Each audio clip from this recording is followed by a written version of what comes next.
Hi everyone. This is Nick from Hi, HighBrow. welcome back to another video. Thank you so much for all the love and support you've given us, which enables us to take yet another walk down everyday psychology lane. So, let's begin. What comes to your mind when you hear the word, is it that shy wallflower daydreaming in the social gathering? Or the quiet kid who rarely spoke up in class? But wait, did you know there is much more that describes an introvert than just their socializing frequency or lack thereof? There are even different types of introverts. Who knew, right? By definition, introverts need time by themselves to recharge and avoid becoming emotionally drained. But according to research by a psychology professor at Wellesley College, there are 4 different types of introverts. These types take into account the varied personalities of introverts, and acknowledge that introversion is a spectrum. With that being said, here are the 4 types of introverts. 1. Social introvert. A social introvert? Yes, you heard that right. Social introverts are both the most outgoing and the most private of the 4 types. They don't feel shy or anxious in social settings and may even enjoy them, but they feel emotionally drained if they stay out for too long.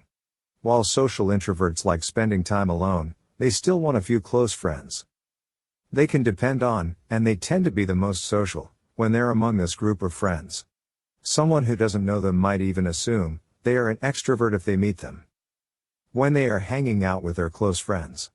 But social introverts won't share much about themselves to anyone other than their closest friends. 2. Thinking introvert. Here you can conjure the image of the daydreaming wallflower. Thinking introverts also don't mind socializing, but they rarely do so because they are lost in their own little world. They often find themselves daydreaming and may seem aloof to those who don't know them. Thinking introverts are also very introspective and therefore more in tune with their feelings than the average person. Other people may have a hard time connecting with thinking introverts because they have a unique thought process and prefer to experience their thoughts rather than taking the time and energy to explain them to others. 3. Anxious introvert.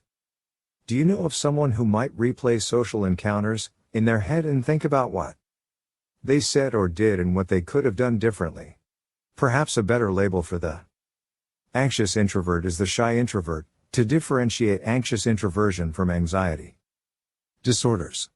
Anxious introverts crave solitude, even when they are with their close friends. They are extremely uncomfortable in new or large social situations and analyze, or ruminate, on their behavior whenever they are in public, but it is important to look out for social anxiety disorder and not have the two mixed. In extreme cases, this aversion to social situations may develop into social anxiety. Although any personality type, introverts, extroverts, or ambiverts, can experience social anxiety or other anxiety disorders. But if you avoid necessary social situations, because you have strong physical reactions, such as shaking, increased heart rate, or nausea during them, is a sign of social anxiety and not shyness, and requires professional attention. 4. Restrained introvert. Now this is your introvert next door kind of type. They get uncomfortable if they feel rushed into situations, especially social ones. Restrained introverts are reserved, thoughtful and don't like change.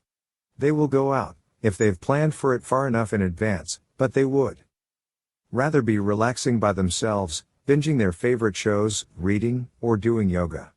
Restrained introverts find comfort in their routine and may also find it difficult to get their mind and body moving right after they wake up.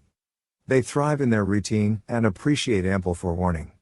If you think you are an introvert but didn't relate to any of these 4 types, you may be an ambivert or closer to the extrovert side of the personality spectrum. Learning more about your personality type helps you communicate your needs to people with different personality types, and strengthens interpersonal relationships. Did you find this insightful? Will you now be able to tell the different types apart? Can you think of any other types?